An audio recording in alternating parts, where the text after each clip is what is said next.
Hey, how's it going? Bryant here. Today we're going to talk about our topic, gross versus net pay.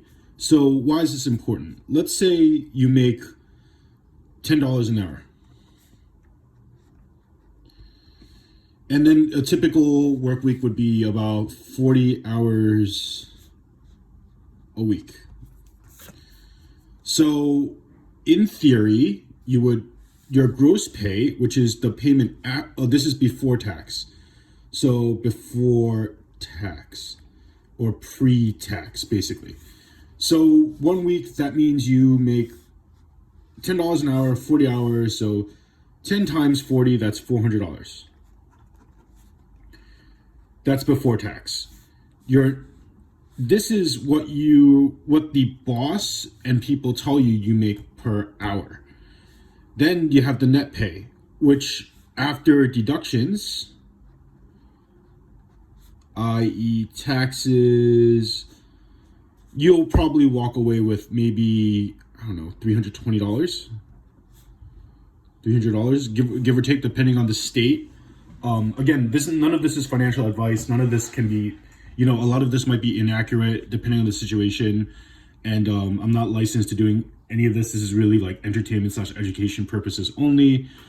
That's a disclaimer. So you'll take about $320 home per week, give or take, or something like that. Like some states have no state income tax. Some states and cities have state and city income tax, so on and so forth. So every time and then it depends on whether or not you have any dependents and how you guys or how anyone does their taxes.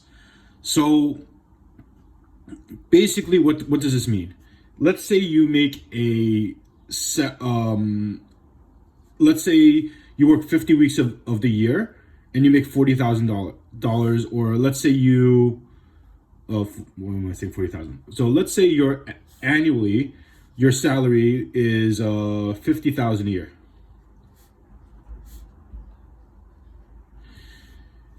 This isn't what you're going to take home. So your take home,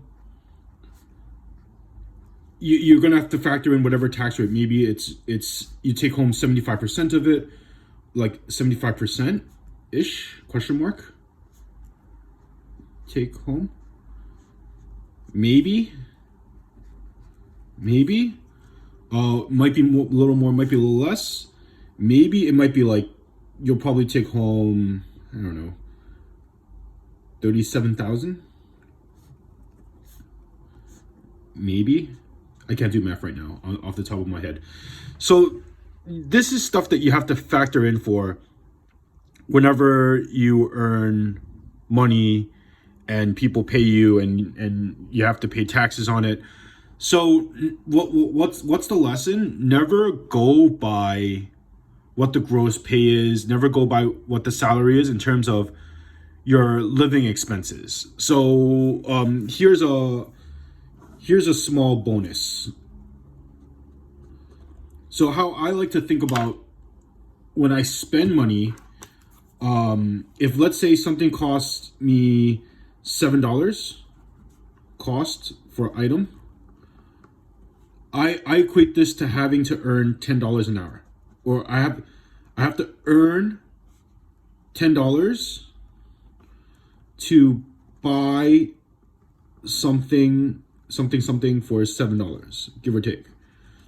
The reason why is that if I don't do this equation in my head, I don't really understand the real cost. I might be overspending, because when you buy any item for $7, $10, whatever, the reverse is always true. Like if you buy a car for, let's say, $10,000 for a car, you might have to earn $14,000 earned to pay for that $10,000 car. So it's equivalent. So a lot of people, you can say that everything is cheap or the price is cheap on something, but when you have to do the reverse of the money you have to earn before you pay your taxes, stuff starts adding up. So yeah, that's basically my little spiel about gross and net pay before taxes, predominantly in the state of New York, in the U.S. Thank you so much. And if you like this, if you like my video, like, subscribe, leave a comment. I'm always happy to see if there's anything else I can do or do more.